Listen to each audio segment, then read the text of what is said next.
Building a business may feel like a big jump, but OnDeck Small Business Loans can help keep you afloat.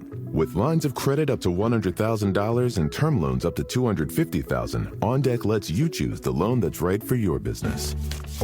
As a top-rated online small business lender, OnDeck's team of loan advisors can help you find the right business loan to fit your needs. Visit OnDeck.com for more information.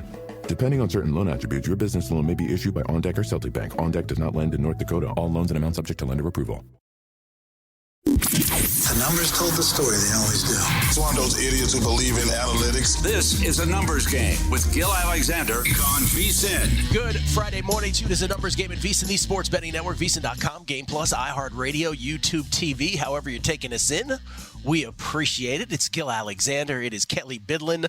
We'll be all over the place today. Paul Carr on the Premier League, Peter Fornital on the Preakness, Stormy Buonantony on UFL, Matt Grissom, College World Series, and, of course, Steve Fezzik with all of his football thoughts. All of that today, but not your standard garden variety morning here, Kelley. Oh, my gosh, no. As for those of you who have been trapped under a heavy object, I'm sure most know about this, but for those who don't, golf's world number one, Scottie Scheffler, prior to the second round of the PGA Championship at Valhalla Golf Club in Louisville, detained by police this morning. Best way to do this is simply to do so chronologically, 5:09 a.m. Eastern, 5:09 a.m. Eastern. An accident involving a pedestrian occurred outside Valhalla Golf Club, and there was a fatality by all reports. 52 minutes after that, at 6:01 a.m., Scottie Scheffler, world number one in golf, was detained by Louisville police. Jeff Darlington at ESPN was all over this story. He was on the scene. And his report at that time was that world number one golfer Scottie Scheffler has been detained by police in handcuffs after a misunderstanding with traffic flow led to his attempt to drive past the police officer into Valhalla Golf Club. The police officer attempted to attach himself to Scheffler's car. Note the language there. Attach himself to Scheffler's car. And Scheffler then stopped his vehicle at the entrance to Valhalla. The police officer then began to scream at Scheffler to get out of the car. When Scheffler exited the vehicle, the officer shoved Scheffler against the car and immediately placed him in handcuffs, and at that time was being detained from that point forward in the back of a police car. By the way, Darlington also, we're showing video of that right now. If we had the audio, this is one of these circumstances, Kelley, where the police actually said, there's nothing you can do about it now. Yep. He's going to jail. And Jeff Darlington got it out that he was a member of the media. Finally, he had not gotten it out yet during the time of this video that, guys, you have detained Scottie Scheffler. Oh, by the way, he's the world number one. He's supposed to be playing here. By the way, there's a mug shot of Scottie Scheffler. We can show that as well. This is from the Louisville Metropolitan Department of Corrections. So, again, 5:09 a.m., there's the accident involving the pedestrian. 6:01 a.m., Scheffler's detained. At 7:28 a.m. Eastern, so a little more than an hour after he was detained, he was booked by the Louisville Metropolitan Department of Corrections. You saw the mugshot with 4 charges. Second-degree assault of a police officer, that is a felony. Third-degree criminal mischief, reckless driving, and the fourth one, disregarding traffic signals from an officer directing traffic. And at this point, we didn't really know if Scottie Scheffler was going to play golf today, if he was going to be released or what have you. But at 8:40 a.m., more than an hour, just over an hour after he was booked with those 4 charges, Scheffler was in fact released. And 32 minutes after that, 9:12 a.m., Scheffler arrived at Valhalla Golf Club. And as he was walking in, ESPN reporter Marty Smith shouted to him. Any comment? To which Scheffler just looked back at Marty with those Scheffler eyes and said, "I love you, Marty." By the way, when Scheffler was getting detained, I mentioned he said to Darlington, "Please help me." Just a surreal kind of morning in the world of golf. By the way, if you were wondering also, he had a scheduled tee time. And there is a provision under PGA rules that under exceptional circumstances, obviously this qualifying, that you can have your tee time moved. It was ruled no breach of the rules. It was an exceptional circumstance, and no penalty was issued. And so Scottie Scheffler, a little less than 4 minutes from now, at 10:08 a.m. Eastern, is scheduled to tee off for the second round of the PGA Championship, golf's second major of the year. The second round, which he starts 5 strokes behind the lead. Xander Schauffele, who was 9 under. Scottie Scheffler, 4 under. So, by the way, Scottie Scheffler has issued a comment, and he did so to Jeff Darlington. So an official statement from Scottie Scheffler, all class. This is from Scheffler to Darlington. He said, quote, "This morning I was proceeding as directed by police officers. It was a very chaotic situation, understandably so considering the tragic accident that had occurred earlier. And there was a big misunderstanding of what I thought I was being asked to do. I never intended to disregard any of the instructions. I'm hopeful to put this to the side and focus on golf today." He goes on to say, "Of course, all of us involved in the tournament express our deepest sympathies to the family of the man who passed away in the earlier accident this morning. It truly puts everything in perspective," unquote. That is your statement from Scottie Alexander Scheffler, who we know now his full name because he was actually booked by the Louisville Police Department today. And so that's where we are. And he's about to tee off in less than 3 minutes. And good Lord, and everybody knows with Scheffler, he might just hit a 60. He just might post a 63 in everybody's faces for all we know. He really might. He really might. What a crazy morning. I feel like I've kind of been tracking it since I got up this morning, which doesn't feel all that long ago. No. You just went through the whole timeline, and it doesn't feel that long for me.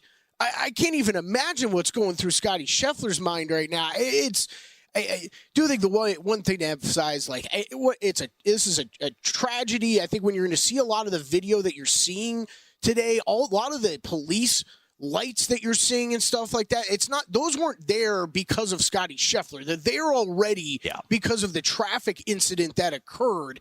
And then everybody's just trying to do their job. I mean, I think that's, the cops are trying to do their job. And what everybody else is trying to do that works at the golf club, that's a player, that's anybody involved with the tournament, is just trying to get into Valhalla.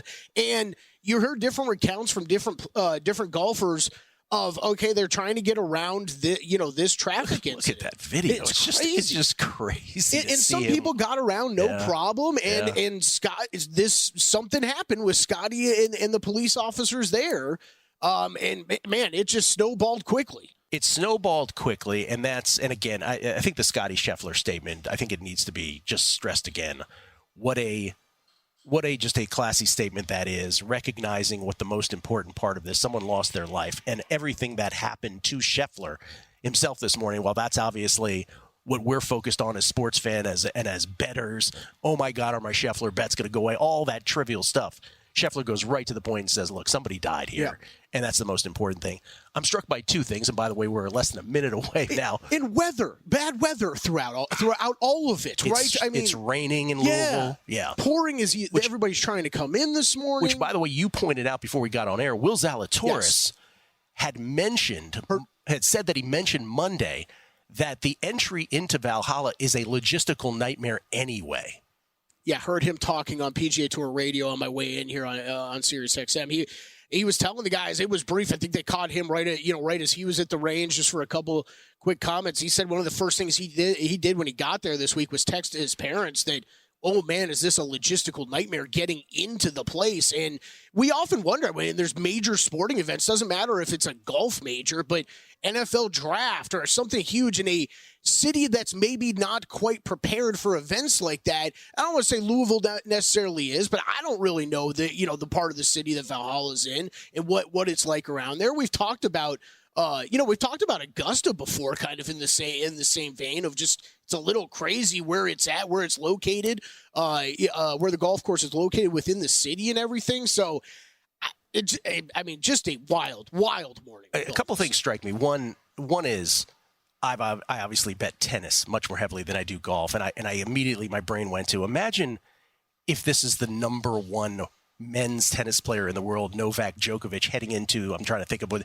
the equivalent slam is. Not, in tennis, they're all in the same place, but like in Paris, getting detained because they try to go around traffic. It's just so ridiculous to think about. Of course it wouldn't happen because it's Novak Djokovic. By the way, it wouldn't happen if it was Tiger Woods, but Scottie Scheffler is anonymous enough that it could still happen to him. By the way, he's driving himself. Yep. It should be pointed out. By the way, if it was Zia Nejad, I would go in with a cape and a mask and carry around myself to safety.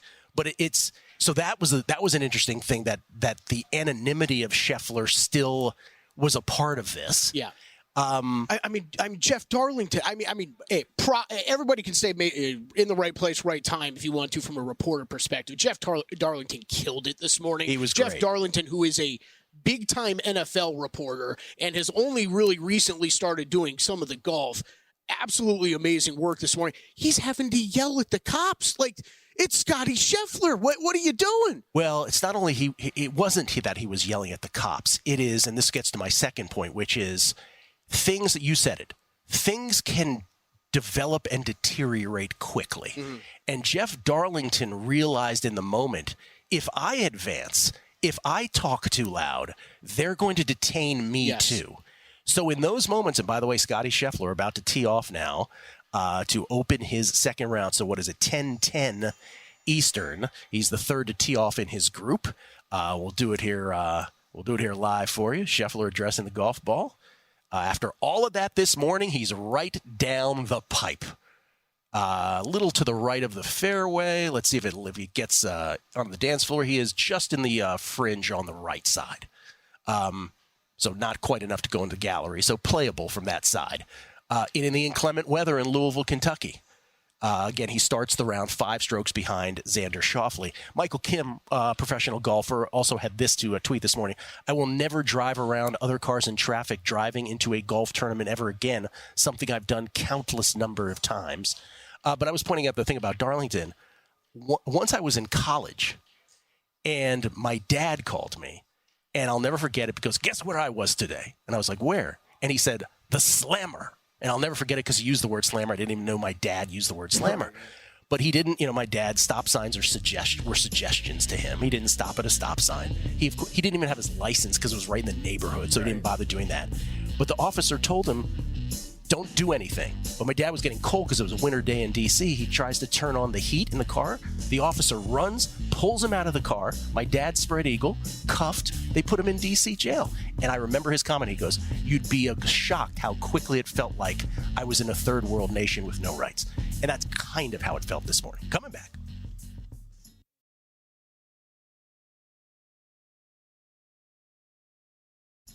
A numbers game on VSiN, the Sports Betting Network. This segment of Sharp Money is brought to you by Zyn Nicotine Pouches, America's #1 nicotine pouch that requires no timeouts or half times. Zyn is a smoke-free, spit-free, hassle-free nicotine pouch that can be enjoyed anywhere, anytime. What makes Zyn #1? It's available in a deep roster of varieties, including wintergreen, spearmint, and citrus. And you can choose between 2 strengths, 3 milligrams or 6 milligrams. Zyn is made with only 6 simple ingredients and is easy to use. Plus, it delivers up to 1 hour of nicotine satisfaction per pouch. Zyn is discreet, so you can enjoy them indoors or out. Never miss an at-bat or game-saving catch with Zyn. Find your Zyn at your local convenience store or online at Zyn.com. That's Zyn, ZYN.com. Warning, this product contains nicotine. Nicotine is an addictive chemical. Also, this segment of a numbers game, Kelley. But he was just very excited for Sharp Money, which is later on today with Patrick and Dustin and crew. Before we get to Paul Carr, we should probably mention this Scottie Scheffler thing has thrown everything askance this morning. But we should probably mention, of course, Game 6 of the T-Wolves and the Nuggets yesterday was not much of a game at all. Led by as many as 50, the Timberwolves did. They win by 45. The turning point in this was when it was 9-2. They went on the T-Wolves went on a 20-0 run. It was actually part of a 27-2 run, and it was Katie barred the door from there. They led at the end of the first quarter 31-14, and the rout was on.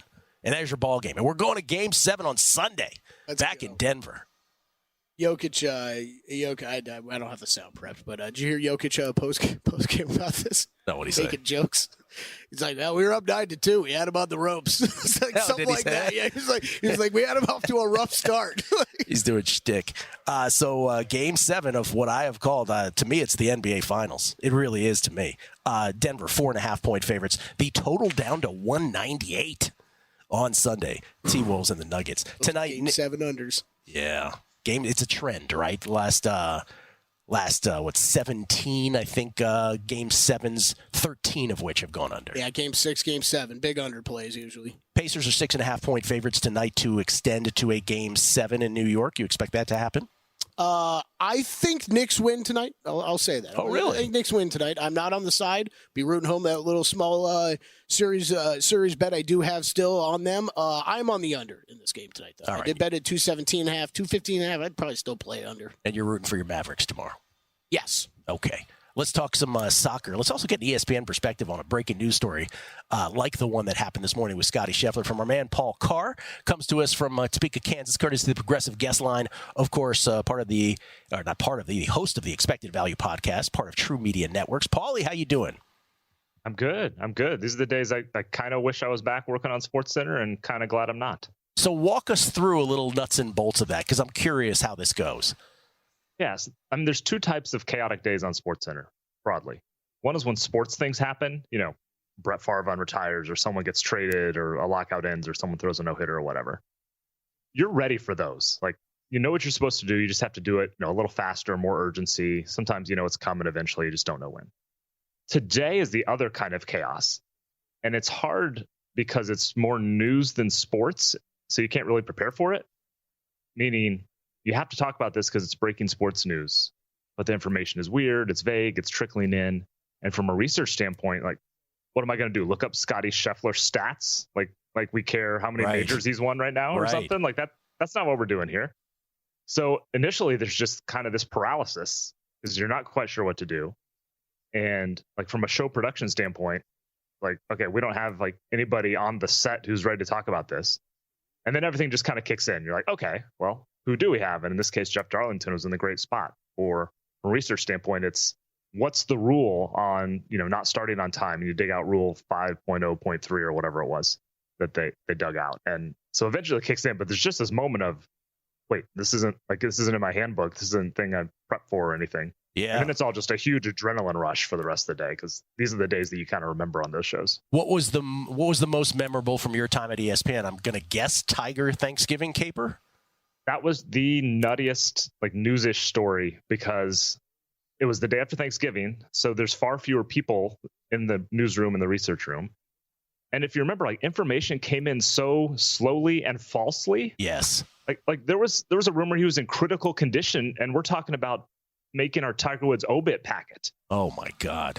Like and there's obviously, we don't care about where he is on majors lists and whatever, but it was just information was so hard to come by and you weren't sure what kind of relevance it had to anything. And yeah, that was the weirdest day because of all those things. Well, we'll get to the soccer here, but Kelley and I were talking off air about this. We were both very impressed with Jeff Darlington this morning because he did find himself in a situation where if he took one or two more steps or raised his voice, one more octave, if not even an octave, that he might have gotten detained himself. And when he first appeared on the desk, he was disheveled, and it literally like we were like, it felt like this was his war correspondent day. Yeah. Which is not something he's used to. Yeah, he did a great job. I mean, there's some luck in you happen to be at the right place at the right time, but then you take complete advantage of it and do your professional job. And yeah, he's done a great job. This is why ESPN is still, people say SportsCenter is irrelevant, and it is in some ways compared to what it used to be. But these are the times when it can shine, when there's stuff like this and they have the right people in the right places. Yeah, that was one of the great lines, by the way, from the Woodstock 99 documentary when people were saying Kurt Loder had always wanted to be a war correspondent, and here was his MTV moment where he got to be one. Nope. All right, Premier League, this is it. This is the end. What do you got? What are all the motivations today? I mean, it's fairly simple. The title's the only big thing at stake. Man City has a 2-point lead on Arsenal, so if City wins, they win the title. If Arsenal does not win, City wins the title. So maybe put another way, the only way Arsenal wins is they have to win and City has to lose or draw. Both teams are at home against far inferior opponents, so you don't really anticipate anything weird happening, but you never know. We've seen it before. Okay, and are there for European tournaments, for relegation, are there any motivations there? Yeah. Relegation's done. Down the table, there's some things about getting into Europe. UEFA Conference League, which is like the CBI of European soccer. Not too worried about those. It's not a giant motivation for most of the bigger teams that are in the mix there. So really, you're just looking at the title, and beyond that, things just might get weird because it's the last day and everyone plays at once. All right. So all of these are on Sunday, correct? Everything's at Sunday. Everything's simultaneous. I think it's 10 a.m. Eastern. Yeah, they're all at the same time, all concurrent. All right, what you got starting with Arsenal? All right, so here's the one that matters of sorts. I have Arsenal win to nil at minus 105. Some places, again, have that prop out there. Some you parlay a win with both teams to score no, but should be just shy of even money. This is pretty simple. Arsenal has the most shutout wins in the league this season by a lot. Everton can't score. They have 39 goals in 37 games. This is what Arsenal does. This is what they need to do. So this feels like a 3-0 type of game for Arsenal. Win to nil at just shy of even money. All right, that's the one that matters. Arsenal win to nil, minus 105 versus Everton. And you still took some shots at 3 other games. Took some shots. Again, things get weird here. So if you want to tread lightly, I do not blame you. Last day is always a little higher scoring than most match days on the whole historically. So always looking for an over here. The one I landed on is Luton Town and Fulham over 3.5 plus 120. I think it's drifting down a little bit. I guess Luton technically is not relegated, but they have to win and make up 12 in goal difference on Nottingham Forest, which would have to lose. So I think this game will just be open because Luton's got to go for it just for the heck of it. And their defense is also terrible, last in the league this season. So over 3.5 plus 120 here. All right. Well, it is an official Paul Carr segment because we have an over 3.5 in the case of Luton Town and Fulham. And then you got a couple outrights. Yeah, this is where it gets a little fuzzy in that we're trying to judge motivations. You're never totally sure what lineups are going to look like. But right now I like Crystal Palace to win against Aston Villa at minus 115. Villa clinched Champions League earlier this week. They have nothing to play for. And even before that, they were just running on fumes the last few weeks. That their game on Monday was an emotional 3-3 draw with Liverpool to clinch that Champions League spot. And Palace has been quietly kind of good lately. 1-5 of 6. They beat Liverpool. They beat Newcastle. Just Crystal Palace to win at home, minus 115 against an Aston Villa team that I think is just kind of done for the year. And then Brighton over Man U. Yeah, a little bit similar. Actually, I'll go back to this one last time for the season. I'm taking the better team here. Manchester United is obviously the brand name, but Brighton has been better. They're 10th in expected goals. United's down to 15th and about 11 goal difference there for the season. Again, United has not much to play for. They have a big FA Cup game next weekend. It's the final against Man City. So I think it's possible they rest a couple guys that seem to need it. Brighton's at home. I think they're better. Getting plus money on that is a pretty good one here. All right, Arsenal win to nil, minus 105 versus Everton. Luton Town, Fulham over 3.5. Paul got it at plus 120. Shop around for the prices. Crystal Palace to beat Aston Villa, and Brighton in short plus money to beat Man U. Those are your 4 plays. Hey, it's a wacky week. Paul Carr even getting wacky with 4 plays. Usually he does 3. Last thing, 3 hours before all of those games, League 2. For all the marbles to move up to League 1, Crawley Town, plus 107 on the 3-way with Crew. Draws plus 250. Give me the good news. I haven't looked at the numbers at all, but I'll probably take the under. Someone's trying to win this one 1-0. It's okay. The under. Someone's trying to win it 1-0. Paul, thank you. Appreciate it. Thanks for the ESPN perspective. I appreciate that as well. You bet. Paul Carr, everybody, at Paul Carr, C-A-R-R on Twitter. We'll come back to the Preakness with our buddy Peter Fornatown next on A Numbers Game at VSiN, the Sports Betting Network. A Numbers Game on VSiN, the Sports Betting Network. The NBA playoffs are heating up, and so is the action at DraftKings Sportsbook, an official sports betting partner of the NBA. New customers bet $5 to get $150 in bonus bets instantly. Download the DraftKings Sportsbook app now and use code VSiN. Only on DraftKings, the crown is yours. Gill Alexander, Kelley Bydlon, live from Bar Canada at the D. Everybody's got jokes this morning, Kelley. This is from Steve Fezzik, who's going to be on the show later. He says, I just had a situation here with the El Cortez security officers as I was driving into the casino compound. Looks like they're letting me go now. I'll be good to go and arriving shortly. Everybody's got a joke. Let's see what else we got here. We get tweets. I'm going to Ron Burgundy through some tweets. How about that? This is Jason H11. Well, that was the first and hopefully last time I awake to my phone blowing up from tweets by Kelley Bydlon. Did you know Xander was the arresting officer? Oh, once again with the Xander joke. Paper Mike, I'd get myself arrested, too, if I were in a trio with Brian Harmon and had to watch him prepare for every single shot. That's the requisite Brian Harmon joke. That's right. Oh, it's some of these random golfers catch strays like that. Yep. Oh, man. Let's see. Only Patrick Cantlay could be worse. 3Jack H3131. Gill slowly dropping book chapter ideas to his autobiography. The story of a young Redskins fan who ended up in Sin City after being married and having a dad thrown in jail. He was thrown in jail. I had to call my mom to bail him out. Guess what I was today? The slammer. He said he felt like he was he was just all his rights had been taken away from him, which is how quickly these things can deteriorate. And that's kind of how it was this morning. David Dorman, who knew Kelley's grandmother was not a fan of Alvin, Simon, and Theodore. She hated those chipmunks. The RGB.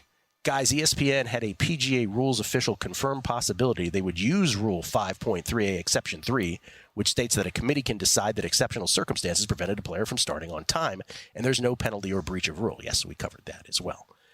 That was what was determined. By the way, Scottie Scheffler opens with a birdie, but then a bogey on the second hole. By the way, he started on the back nine, so it was a birdie on 10 and a bogey on 11, so he's right back to 4 under, 5 strokes behind the leader, first-round leader, Xander Schauffele. Zia Nejad is always a pleasure to have on the show, not just because he gives us golf picks, not just because he's an analyst and host at the Monumental Sports Network, at Sportsline, also, of course, does a bunch of DFS, has been in the World Series of Poker main event as he cashed once in that, but he's also an attorney. And so I'm curious his perspective on this. Zia joins us courtesy of the Progressive Guest Line. How you doing, man? I'm doing very well. I mean, what a course of events this morning. Gill and Kelley, I woke up and I said this earlier on a show this morning. I felt like I was still dreaming. It was one of those moments. It's like, no, there's no way that's Scottie Scheffler and he's like being escorted into a police car. No chance. No chance. Tell us just because we're curious. So you get detained by police, the circumstances of which they will adjudicate, I suppose. And then you're sprung and you're playing in a golf tournament. How does that work? Like, will he have to deal with this after the round today? Does this go to lawyers and nothing will ever come of this? What's your hunch? Yeah, it goes to lawyers and nothing will ever come of it is my hunch. I mean, typically in this situation, and for the record, most of my trial experience is in the civil realm as opposed to the criminal realm. So I'm not going to claim necessarily expertise here, but, typically you post bond, you get booked, and we saw like the orange jumpsuit and all that, which I actually kind of can't believe it got to that, because I figured somebody would have intervened and it would have been clearly like sort of a misunderstanding or what have you, especially given Scottie Scheffler's temperament. Now, I say that not actually having seen video of what actually transpired. But with all of that said, you post bond typically in something like that, and you go on your way, you hire your attorney, and they work it out with, there's going to be a prosecutor assigned to it. And my guess is whoever Scottie Scheffler has hired, I'm available, by the way, Scottie. Just kidding. I'm not licensed in Kentucky. But long and short of it is, I bet you this thing gets worked out. I bet you this is a situation where, the police department doesn't want to have this sort of on their record, just like Scottie Scheffler doesn't want to have it on his record. This type of thing happens all the time, where a good attorney is going to talk to the DA or the prosecutor and say, look, let's just bury this. This is silly. And that's probably what's going to happen. I don't think we're going to see Scottie Scheffler at a hearing of any sort. That's just my hunch. Who's this more embarrassing for? The Louisville Police Department or the PGA? Ooh, that's an interesting question. I mean, I have to say the Louisville Police Department, because I mean, listen, it's easy to throw, cast shade on the PGA given the last couple of years, what's transpired. But I'm not sure the angle on that. I think this is one of those situations where this should have been mitigated in mid-arrest. This should have been mitigated at some point with somebody, especially knowing that these police, and I understand there was an accident that occurred, and I believe a fatality that occurred that sort of led to this traffic issue. But at some point, somebody's got to intervene and say, hey, like, did this really rise to the level of having to book Scottie Scheffler of all people? Because the police officers should have known that there was a golf tournament occurring. Like, that's all the golfers were on their way to this golf tournament. So just the lack of knowledge, the lack of a presence of mind is pretty staggering to me. Again, I say that not knowing what happened, but I'd be really hard pressed to believe that Scottie Scheffler like shoved a police officer or really had an altercation with a police officer, especially since he's out on the golf course right now. Yeah. And once again, it should be noted that Scottie Scheffler in his statement could not have been more classy about the whole thing, didn't make it about himself, focused on the fact that someone here had lost their life, and so immediately just cast all of his drama this morning to the side in doing so. So shout out to Scottie Scheffler for that, it should be stated. Again, he is on the course. From a golf perspective, Sia, what did you bet here pre-flop? Who are you rooting for? You know, it's interesting. I have Brooks Koepka. I bet a couple of different markets. I bet Brooks Koepka at plus 1,600. I bet Wyndham Clark at plus 3,500, and it even fell to plus 4,000. The Wyndham Clark one doesn't look very good. We'll see about Brooks Koepka. I also have two outrights, and this is interesting. Speaking of Scottie Scheffler, in the without Scottie Scheffler and Rory McIlroy market, which is a prevalent market these days with how Scottie Scheffler's been playing, my two outrights in that department, again, without Scottie Scheffler, without Rory McIlroy, are Byung-Hun An, who's not having a great tournament, but Sahith Theegala is the other one at 45-1. So Sahith Theegala, Brooks Koepka, those are looking good. And by the way, I have a 3-ball that I gave out this morning that I can give out on this show that doesn't start for another, 3 or 4 hours. It's one of the last groups to go out. Would you like me to give it out? Please, of course. Yeah, it's Sepp Straka at plus 110, plus 105 over Nick Taylor and Takumi Kanaya. I don't think Takumi Kanaya has much to say about this particular 3-ball. Nick Taylor probably the better presence here. The long and short of it, though, is that Nick Taylor hasn't played well on approach with the putter, including yesterday where he lost, I think, 2.34 on approach.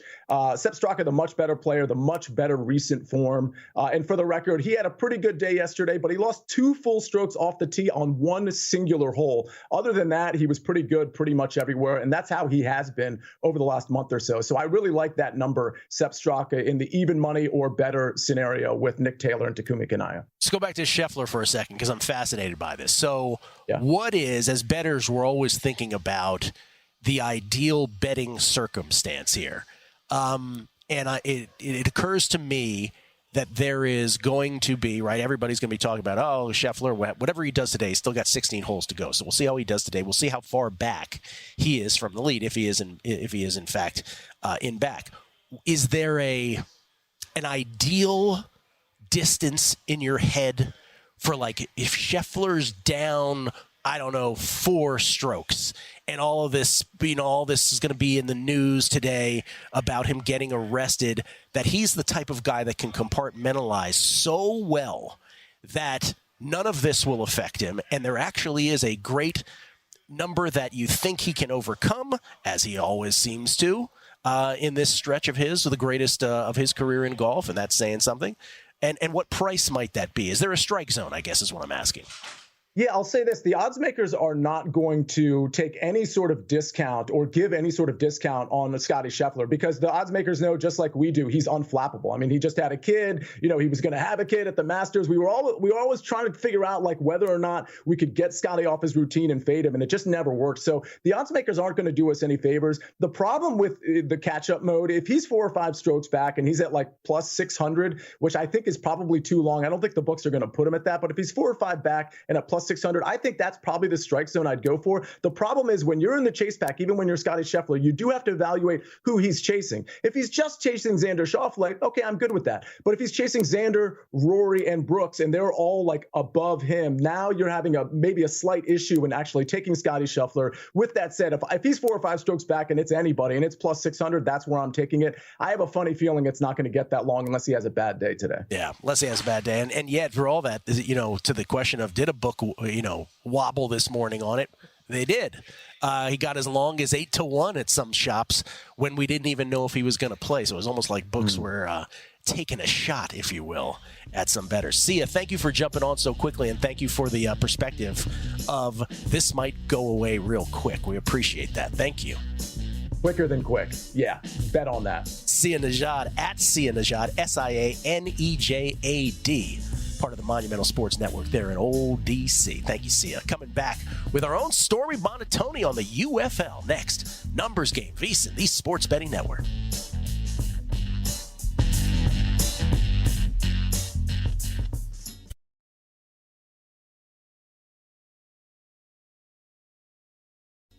A Numbers Game on VSiN, the Sports Betting Network. For a limited time only, we're offering our annual subscription at an unbeatable price. Normally priced at $240. You can now grab your subscription for just $199. Sign up today. We'll also give you an extra 2 months for free. That's 14 months of VSiN Pro access for less than 50 cents a day when you use promo code ANG. With VSiN Pro, you'll gain instant access to our daily best bets with a leaderboard to see which VSiN expert has the hot hand. Betting splits to show you where the money and bets are moving for every game. Betting systems, premium analysis, and 24/7 video access. Visit VSiN.com/subscribe today to claim your 14 months of VEASAN Pro for only $199 with promo code ANG. ANG, as in a numbers game, where we're slashing prices left and right this spring. That's VSIN.com/subscribe. It's Gill Alexander. That's Kelley Bydlon, everybody. That's your used car salesman. $199. That's right. Promo code ANG. We're here at Bar Canada at the D. Matt Grissom, by the way. Shout out to Matt for hanging out with us. Oh, awesome. Tweets into the show all the time. Great college baseball. And we were talking about the website last week, but that's... Bro, that is gold. Yeah. Gold. Like, I'm just looking at his thing. I'm like, oh, you have Georgia second? They're 25-1? Oh, okay. It's enough for me. But the problem is, again, with the individual games, you just don't know when they're going up, and it's only certain shops. But, man, it's getting to be that time of year. I was talking to Stormy about that yesterday, too. Same thing, UFL. Like, that's, we were on the phone yesterday. She's like, wow, I'm still waiting for numbers to be posted. Yeah, there is that. Always a pleasure to have this gentleman here at the Shield as well at Bar Canada at the D. He's the only back-to-back winner of the Hilton Super Contest. You can find him on Sharp Money with Patrick and Dustin all the time. It's Steve Fezzik, everybody. How you doing, Fez? I love the legal discussions that occur. Next time you have the lawyer guy on, I want you to ask that Alabama coach that famously texted his friend, "Hey, our star pitcher's not pitching. Get down against us." Yeah. How is that not illegal? Like you got fired, but you haven't heard anything. I don't know if there's a crime being committed. I bet it will be illegal within a few years, right? That is a great point. It's a great question. Crossings, and is it different if it's crossing state lines or not crossing state lines? That's how they always get you with that racketeering. You go in the slammer. Yeah. There was a guy in my high school. This is a true story. He ended up on America's Most Wanted. It's a true story. He tried to kill his dad. For insurance money. He ended up on America's Most Wanted. You know what his real crime was? He crossed the Maryland-D.C. border. Like, that's what made it into a federal offense. If he stayed in one state, it would be, oh, that's fine. You're just in Maryland. It's small good. Fine. Yeah, small fine. Small fine. Yeah. Everybody hates their dad now and again. Yeah. By the way, 30 years in a white-collar prison is what ended up happening. Okay. I have to ask you several questions because we talked about you yesterday on the show because you were kind enough to give us the plays that you made week one of the NFL. By the way, $80 fine for pass posting some of those. Times 5? Are there five multiple counts? Hey, after we got done with tennis, I felt like they had to hook me up with an IV, so I'm just happy to be alive after Gilly and I, Gilly made me play a second full set against him and crushed me. I was worried about Steve's health at one point there. I was like, are you going to be okay? Steve, he could talk big. He was worried about you. Yeah. He was. You were hitting shots. I don't think he wasn't expecting. You were throwing the old changeup when he thought a fastball was coming. He couldn't keep up with it. I am like in Major League. I am that pitcher that has like the Vaseline up his sleeve and stuff. I'll put Vaseline on a ball if I need that point really, really bad, whatever it takes. But yeah, the little dunk shot down the line with the forehand. When Gill and I play, it's fascinating because there are a lot of winners when we're playing, and that's why Wishnev is ducking both of us back in Pittsburgh. I want you, Wishnev. You can hide, but we're here. So anyway, about the football. So I got to Wishnev, but he is ducking us. So I also shared a more macro statement that a philosophy you had about week one lines, having to do with totals. Not just week ones, but you believe in betting betting unders now versus betting overs now, later betting overs. Explain that to us. Yeah, so bottom line is last year the scoring average was about 44, all right? Now, famously, weeks 1 and 2 are lower scoring by about point and a half. And so if you look at the cumulative average, if you look at these totals, it's like there are no totals in the 30s. And there are totals that opened, in the low 50s. So you do the average, and it's like they, across the board, look to be a little bit too high. Now, someone will say, there's kickoff change rule. Kickoff rules, yeah. And so for those who've been under a rock and don't know, so it's kind of like the spring football rules used to be where both teams going to line up on the receiving team side of the ball, 10 yards away. They're going to kick the ball. No one can move, Kelley. No one can move. That's the big thing. Until the ball is received. Kick it in the end zone, you get it in the 30 now. So what's going to happen, if you're a left-footed kicker that can kick a corkscrew, line drive, kickoff that's like spinning uncontrollably and land it right around the 5, you have yourself a job kicking off in the NFL now. But I think the average starting point will be like the 28. So I do think scoring's going to go up a little, but across the board, look to play unders right now, weeks 1 and 2. And I think selectively, there will be value. Like Miami Jacksonville's at 49.5 some spots. I like that under.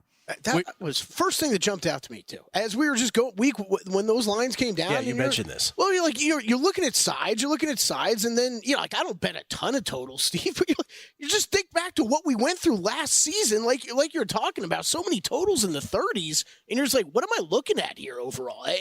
Like you said, it just all felt a little bit too high to me at first glance. Possible rookie quarterbacks, be game management, be careful. And also, like, on a hot sweltering day in college football, I don't really know why.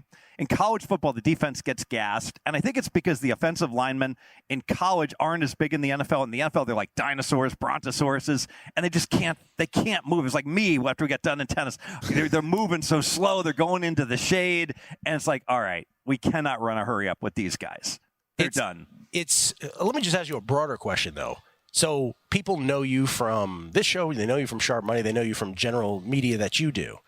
What part of and they know you to be a successful bettor.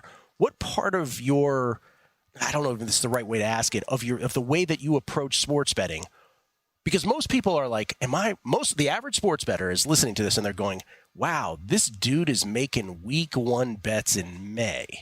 You don't blink at that. You see an opportunity, you see an edge, you play it, you're okay to wait that long. The average bettor doesn't do that. Would you say to the average bettor that you ought to do that, or is that just unrealistic? Because the average person's life, that's not the way their betting brain works. This is going to be dangerous. So the average bettor has a small betting bankroll, so they can't tie up their money. Right. All right? However, they probably also have money invested, quite a few people, and they've got maybe money in a bond fund. Well, that bond fund's going to earn, 6% over the course of a year. So think about that, as opposed to being able to put it into a future and have a higher or a week 1 bet that you're only tying up your money for 4 months that has a 6% return on investment. So example, Detroit's playing the Rams. You can lay Detroit -3, lay $1.15. That bet will not be there in a couple days. It's like it cannot be there. The Rams are like average or just barely above average, and Detroit is a contender, and Detroit is home. It's like everyone knows Detroit has value there, except for the books that are hanging that number. And then the question is, well, Steve Fezzik, how come you haven't bet $50,000 on Detroit? It's much more difficult to get down. Even in the NFL, there's this perception, you can just bet $100,000. They'll take whatever you want. Nothing could be further from the truth. It's gotten to be very difficult to bet anything substantial, even in the NFL, on early lines and the like. And you would argue, I guess the extension of this is you would argue that is a more sound bet, therefore, to get you will have the best of it more often than not, doing it this way in football, that's a more sound wager than anything you could do in the stock market, for instance. Well, than I could do. Now, someone who's really adept at investing in the stock market is probably laughing like, "Oh, Bitcoin's going down today," right. And I know because of this factor, but I'm unaware of those factors. So for me, it's what I'm best at. Yeah. So absolutely. I also think Bitcoin is a specific thing, right? So I don't know that that's a fair comp. I think that's overall though, that's a conversation with I have with friends, right? Who are bettors, who are always giving me stock market advice and stuff. It's like, well, this is where I'm more comfortable at. That's where you're more comfortable. Have you actually tracked this? Have you gone back and seen, okay, me doing this months in advance, getting what I perceive will be the best of it? Have you gone back and actually graded these? No, and here's why. Here's why. I literally never lose. Okay, betting season wins and the like. And I go back to there's a guy who runs around town, David Kaufman. He's like 105. Okay, and he's got this big computer bag. He doesn't own a computer. He's got sheets everywhere stuffed around. And all he does, he walks. They're idiots. I got Green Bay over 9.5 and under 10 plus $1.05. And he's got all these middles that are constantly profitable middles that you have to have the edge in, like in baseball, like the Washington Nationals. You can get over 66 and under 69 at the same time, right, at 2 different books. And it's like, you are not going to lose with portfolios like that. And I'd be more than happy if someone's like, Fez, he's just blowing up smoke. It's like, hey, you can ask Jeff Benson. He'll be more than happy to say Steve's doing just fine despite donking off $40,000 famously on Purdue. Gil, we just talked about a UFL game, right, where we just saw. Well, we're watching a game this week. We had a 1.5 point difference through I guess what is a key number. 2.5 and a 4. Let me just ask you. I just need a 5-second answer to this. What is more enjoyable for you, winning money or calling people Dumbos? What's more? Dumbo. Okay, that's what I want. Just curious. Thought that was the answer. More with Steve Fezzik right here at the Shield at Bar Canada, the D, on a numbers game at VSiN, the Sports Betting Network. Coming back.